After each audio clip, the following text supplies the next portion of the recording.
দোল মহোৎসৱলৈ মাজত মাত্ৰ এটা দিন হোলীক লৈ ৰাজ্যজুৰিয়ে ব্যাপক প্ৰস্তুতি ইতিমধ্যে আৰম্ভ হৈছে। গতিকে দোল উৎসৱক লৈ পৰিৱেশসমূহ উদুলি মুদুলি হৈ পৰিছে ৰাজ্যৰ বিভিন্ন প্ৰান্তত। হোলী গীতেৰে মুখৰ হৈ পৰিছে ৰাজ্যৰ আকাশ বতাহ। নৰূপেৰে সজাই পৰাই তোলা হৈছে বৰপেটা সত্ৰ। বৰপেটাৰ হাতীয়ে হাতীয়ে হোলী গীতৰ আখৰা চলিছে। আবিৰৰ লগতে হোলীত ব্যৱহৃত সামগ্ৰীৰে কিন্তু বজাৰো ভৰি পৰিছে বিভিন্ন প্ৰান্তত।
এনেদৰে ৰাজ্যৰ বিভিন্ন প্ৰান্তত হোলীক লৈ ব্যাপক উৎসাহ উদ্দীপনা বৃদ্ধি পোৱা দেখিবলৈ পোৱা গৈছে। আমি এই দৃশ্য আপোনালোকক দেখুৱাইছোঁ বঙাইগাঁৱৰ পৰা। আৰু বঙাইগাঁৱতো এনেদৰে এসকল মহিলা ওলাই আহিছে। হোলীৰ উৎসৱ তেওঁলোকে আয়োজন কৰিছে খুব সুন্দৰভাৱে। গতিকে বঙাইগাঁৱৰ জিলা ব্যুৰ কুলেন্দ্ৰ শইকীয়াই এক প্ৰতিবেদন প্ৰস্তুত কৰিছে এওঁলোকৰ সৈতে। সেয়া চাওঁ আহক। সমগ্ৰ অসমতে এতিয়া হোলীৰ প্ৰস্তুতি চলিছে। বঙাইগাঁও তাৰ ব্যতিক্ৰম নহয় আৰু বঙাইগাঁৱৰ মহিলাসকল হোলী গীতৰ আখৰাত ব্যস্ত হৈ পৰিছে। অকণমান প্ৰথমতে জানি লওঁ তেখেতসকলৰ পৰা। 14 তাৰিখে আপোনালোকৰ অনুষ্ঠান আছে, কি ধৰণে সাজু হৈছে? পোনপ্ৰথমে মই অসমবাসী ৰাইজক হোলীৰ আগতীয়াকৈ শুভেচ্ছা জনালোঁ। হোলীটো সমাগত সকলোৱে জানে, তাৰ বাবে আমিও মানে বহুত উৎসাহ উদ্দীপনাৰে সাজু হৈছোঁ। আৰু আমি অহাকালি বঙাইগাঁৱৰ মানে কলা কৃষ্টি সংস্কৃতিৰ কোচ ৰাজবংশী সেইটো আমি বৰ্ণিল বসন্তলৈ লৈ যাম। আৰু পৰহিৰ বাবে আমি সকলো কোচ ৰাজবংশীৰ হৈ আমি বৰপেটাত এটা হোলী অনুষ্ঠান কৰিম 14 তাৰিখ। তাৰ বাবে আমি সম্পূৰ্ণ মানে সাজু হৈছোঁ।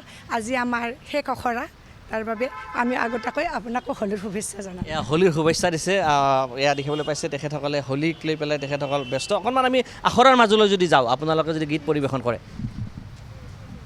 দেখিবলৈ পাইছে মহিলাসকল সাজু হৈছে আৰু আয়ুষে যদি দেখুৱায় এই ধৰণে তেখেতসকলে হোলীক লৈ পেলাই এটা উথপ পৰিৱেশ ইয়াতে সৃষ্টি হৈছে আৰু আখৰাত ব্যস্ত হৈছে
আপুনি চাই আছে ND24 সৰ্বশ্ৰেষ্ঠ নহয় সৰ্বোত্তমৰ দৌৰত